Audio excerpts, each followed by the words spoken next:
What are you laughing about? You start laughing already. Well, welcome to the continuing Winemaker series. I'm so excited. I always say that to him. It sounds so trite.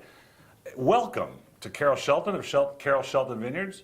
And we discussed that earlier because your husband's name isn't in the wine region. That's right. Yeah. Oh, well. He's only a software engineer. He's not a winemaker. Well, us software guys, we're kind of interested in this stuff. But that's fun. That's really fun. I'm glad that you're enjoying success in the wine business. And you said that you went to UC Davis? Yes, I was one of the first dozen or so women to graduate from the enology Really? program. Oh, that's 1978.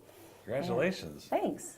Yeah. And did you go right into the wine business? I did, yeah. I worked at Mondavi, I worked with Peter Lehman in Australia. Oh, wow. I worked down under, I worked in the Central Valley, and I worked at Buena Vista, and then I spent about 20 years working for Windsor Vineyards and Rodney Strong. Oh, Rodney Strong wines. Those were some of the great values back in the 70s and 80s. They That's really right. were good wines. Back when I was there. The price has gone up, Yeah. So. Well, the stuff I tasted today from Carol's Vineyards or her winery, they're gorgeous, all of them. And it's really kind of fun because there's a lot of Zinfandel. Yep. And why did you choose Zinfandel? Zinfandel's the best grape because it's the American grape. There's nothing I have to compare to in Europe. So I don't have to try to match like a Pinot with Burgundy or a Cabernet with Bordeaux. That's right, yes. I'm not a big European wine fan anyway, and I can make wines the way that Americans should appreciate them. So what about this sort of DNA thing about Zinfandel and Primitivo? Is that? They're similar. They're different clones. Just like Pinot Noir has a lot of clones, right. They're clones of the same exact genetic parent. And then it wasn't the genetic parent from Croatia or something. Exactly. Cellarmaster Kastelanski. I had a Slovenian winemaker in here, and their indigenous grapes are impossible to pronounce, so so they grow Merlot and Cabernet. So, that's a good one. What's really fun about Zin, and we're going to go through a spectrum of wines that you make with them because it's really a versatile grape. I mean, it does a lot, and people don't realize that white Zinfandel is not really what Zinfandel is about. That's right. And I chose this rosé because in California, dry rosés aren't that popular. They are on the East Coast, but when I send a rosé out, which I just sent an Australian one out, I get a lot of comments right out of the chutes. Why'd you send me a pink wine? Because their immediate impression is it's white Zinfandel and it's sweet. Mm-hmm. And this one is not. This has got wonderful character in it. But you didn't use Zinfandel in this. You used I used Carignan. Yes, isn't that interesting? Part of it is that when the next wine one of the other wines that we tried today is ripe at 26 sugar. This is only 22 on the same day. It's a later ripening grape. So that means that I don't get the high alcohols that you would with Zinfandel. So it's only 13 alcohol. It's very refreshing, and it has a lot of bright acidity. And it lends itself to rosé beautifully with some really nice strawberry, watermelon kind of flavors. Wonderful characters. And the thing I noticed right out of the glass is in the glass wasn't that salmon color. It's more of a purple red. It's really got some wonderful character. You can see it especially in the bottle. And when you look at the whole intensity of it, it's just amazing how blue it is. Wonderful. Yeah. Want them down? Mm-hmm. Okay. Mm-hmm. And the mid palate is full of flavors. Mm-hmm. Layers and layers, but you don't get a lot of rosés. They're not as complex as this. They get a lot of character. Yeah, this one, we drink at least a bottle a week because there's this dish I make called Aji Pokey, and the recipe's on my website. And my husband gets really pissed if I don't make it at least once a week. Aji Pokey. It's like raw aji tartar, kind of, and you chop it up and you marinate it in sesame oil and ponzu, which is a citrus soy sauce. Wow, that sounds pretty good. So good, so easy, and there's no cooking. If I copy that off our website, I can put it on my newsletter? Sure, absolutely. We'll do that. Yeah. Gorgeous wines. Yeah, and it goes great with rosé. Okay, so we're going to taste the Karma Zin. Now, we've tasted about 4 or 5 Zinfandels, and they're all really good. And it's interesting that Carol takes these grapes from different parts of the state. This particular one is from Russian River, which is the upper part of the Sonoma Valley. And every one of these wines that you made from Zinfandel had just a distinctly different character. You just did a great job of picking up the terroir of what these are. And this one being Karma Zin, and all old vine. It's an old vine in California. What does that mean? There's no legal definition, but these vines are over 110 years old.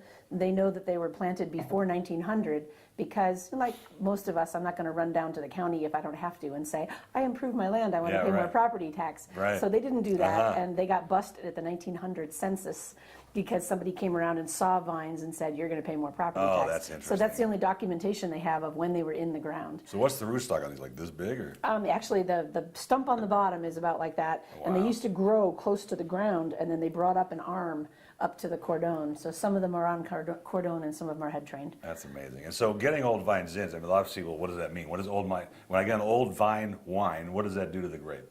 It makes it more concentrated. The vine sort of found its position, its balance of how much it can put out in terms of crop. And so usually they're very low crop. This is about 1.5 tons per acre at the most. Wow. And that makes it much more concentrated and deep. And there's also it's not pure Zin. Most old vine Zins, except for my Munga, are field blends, which means that in the field they don't plant a nice, neat little patch of Zinfandel and Petit Syrah and Carignan. They're all interplanted, kind of helter-skelter. Oh, I see. And so as you pick, you blend in the field, so it's a Right. field blend.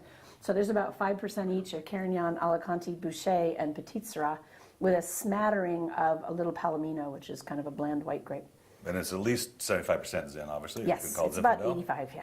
It's got the character in the nose, just, I got all kinds of berries and raspberries and Yeah. blueberries. Lots of Kind of layers. jumps out of the glass at you, a little vanilla. Is this aged how long in oak? It's been about 15, 16 months, and about 20% new French, about 30% new American, and about 15% new Hungarian. Because The Hungarian gives nuances a of the little oak are spice. perfect for this grape, because you don't want to be over oaked in Zin.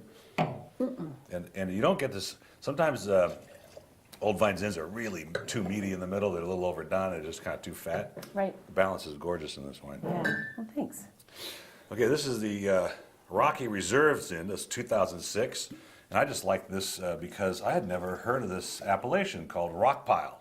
I thought I was at the Flintstones, but it's not, no? No, I was Mr. one of the Slate coming out of founders that? of this. Mr. Slate Blend or something, is that what this is? No, actually, the history of Rockpile is I was one of the co-founders of the appellation. There was a sheriff that actually used convict labor to build the road to his place, and people would say they were working on the rock pile. So that's where part of the name came Interesting. from. And so there's a rock pile road, and this is, if you go all the way to the end of Dry Creek Valley, there's a dam that creates Lake Sonoma and keeps Dry Creek from getting flooded. And if you keep going up the west side of the lake, it's probably from valley floor of Dry Creek up, it's about a good 15, 20-minute drive. And you look down on the lake from about 1,500-foot elevation. Wow. And this So is a lighter, it's not lighter, I'm going to say light because it's not light at all, but certainly the nose is not as opulent as the previous wine. No, it's actually, we find it's a little more Cabernet-like. It's almost got a little bit of herbalness. It's got some nice blueberry fruit, but the long finish and kind of finely structured tannins kind of make it more Cabernet-like. So I always I'll buy tell that. people it's the Zin lovers, the cab lovers Zin, the Zin with the heart of a cab, or it's what Cabernet would be if it Zin could with be. the heart of a cab, wow. It's what cab would be if it could be. That's right. Okay, well, Not that I'm biased at all. don't tell it to the Bordeaux guys, right? You know? Oh, no, we wouldn't do that. Wonderful wine, and the subtleties, the difference in the terroir and the growing district, I think it's very interesting the way that you've handled that, because it's important Thanks. as a winemaker, right, to make sure that you bring out what That's what I'm trying to do, yeah. nature's giving you. The soils up there are very shallow, so there's a nice minerality to that. And there's also, the weather up there is much different, so. One of the things that Zinfandel does that a lot of people don't realize is make dessert wine. And we've had some gorgeous old vine Zins through here that are dessert wines, and this is made port-like now. It's a arrested fermentation with brandy. Is that what you do? Not arrested, it's not port. Actually, I stopped the fermentation just by getting it really cold. I see. Okay. And so I didn't fortify. That means the alcohol is only 15. A lot of ports are up at 18, 20, Yeah, right, and that's yes. really fiery, and I didn't want to do that. So this is all alcohol from the grape. Yep, all from the grape. And it's about 8% sugar, And but I it's love very, this nose. very It's just- chocolatey. Now we had chocolate with this. That was the Yes. first piece of chocolate I had in many months. You know, I've been on a diet. I lost 25 pounds, and Oh, then wow. you make me eat chocolate. That's half of yourself. But that was worth it. Really, this Yeah. in the nose, you get that sort of semi-sweet chocolate compared to bittersweet chocolate. Yeah. It's really fun.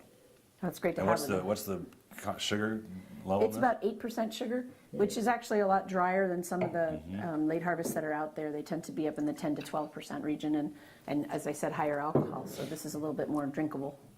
Boy, that's just, the finish keeps going and going and going. Really fun.